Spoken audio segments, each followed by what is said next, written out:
Have you ever heard of Tombstone, Arizona? Out of the 20 years that I lived in Arizona, I had never heard of the history of Tombstone, Arizona, nor have I ever visited. Tombstone has a lot of history of what it was like in the Wild Wild West. This map here shows you where Tombstone is down here in Arizona. And when you think of visiting Arizona, you think of visiting the Grand Canyon, going to Sedona, or downtown Phoenix. You don't normally think of visiting Tombstone, Arizona when you go. So I'm having this speech today to tell you why you should visit Tombstone, Arizona, where it's located, and some of the history. Let's begin with where it's located. And Tombstone is a very small city in Arizona. And when I say small, I mean that by size and population. And to give you an example of what it's like, I'm going to compare it to Bradford, Arizona, or Bradford, Pennsylvania, because everybody here has been to Bradford, Pennsylvania. The city limits of Tombstone are 4.31 square miles of land, and there is no water within it. This is close to the same size as Bradford, which is 3.3 square miles. There's only a 1 square mile difference between the two. As of July of 2021, Tombstone had a population of 1,513 people, and as of the same date, Bradford had 7,902 people. So Bradford has way more people within a smaller space than Tombstone does. Now that you have a better understanding of the size of Tombstone, let's discuss where it's located. Tombstone starts at the junction of, you can't see it here, but 82 and 80, which is south of Phoenix. It is, 184 miles from Phoenix. So it's about a 6-hour round trip if you want to take the drive. It is,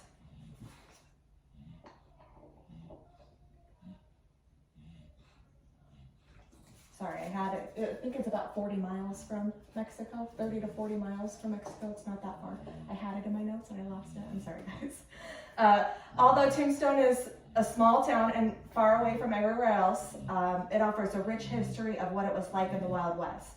Tombstone was founded in 1877 by Ed Sheffling, which was 35 years before Arizona even became a legal state of the United States. So Arizona was actually considered a part of New Mexico territory at that time. Ed founded it because he found silver. So in the early days of Tombstone, a lot of people flocked to the area after Ed found silver. And in order for Tombstone to become a city, you actually had to apply for a patent through the federal government. Now that caused a lot of issues back at the beginning of time with the patent, because multiple people filed it after Ed had found the city, and there was fights over land and mining rights and everything else in between. And back in the day, you could have guns, and they settled a lot of disputes with guns.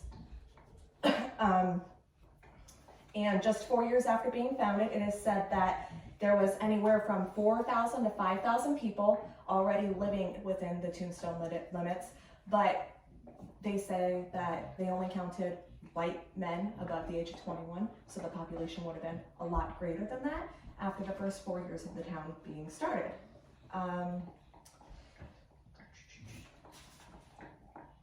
While people were having disputes over the property and mining rights, those weren't the only ones that they were having. Back in the early years of Tombstone, a lot of the men, after they finished their job, went down to the saloons and the bars and played cards. And obviously this could cause a lot of drama, being drunk and losing money or thinking people are cheating. So Virgil Earp, who became the town's acting marshal in 1880, after a cowboy had killed the previous town marshal, he got put in, just not elected or anything, he just stood in. He helped enact an ordinance in 1881 named the Virgil Earp Law, which that made it so that you couldn't carry any deadly weapons inside the city limits.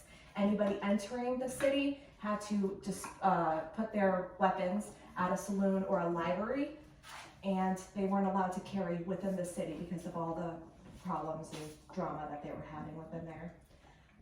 Virgil led his brothers Morgan and Wyatt, as well as Doc Holliday, in the most famous shootout in American history at the OK Corral. On this day, cowboys, Tom and Frank Mcgregor and Bill Clayton, came into town carrying the deadly weapons, and they wouldn't dispose of or put them at the saloon or anything like they were supposed to due to this law. So they went to go and basically make them give up their guns. Now, there had been previous history between Virgil and the cowboys, because Virgil is a lawman and he basically stopped the cowboys in their illegal activities. So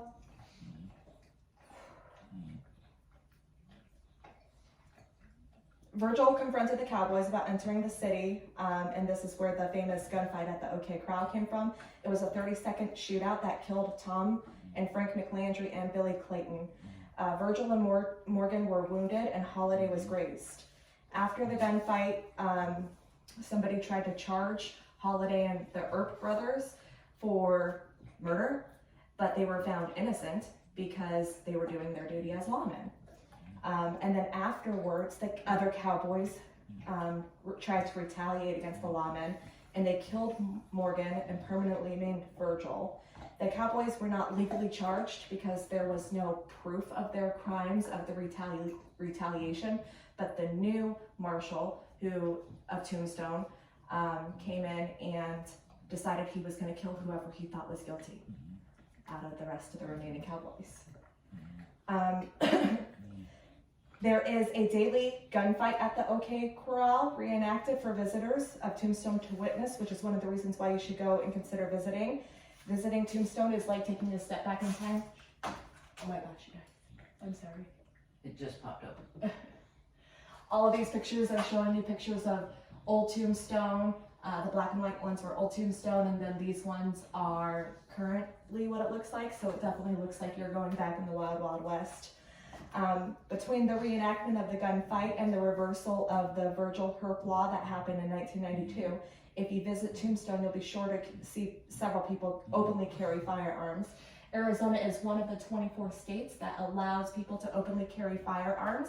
And in 1992, they changed that law where you weren't allowed to carry firearms within the city limits. They were the only town in Arizona that still had a law, even though the state law had changed. So they had to reenact or repeal that law.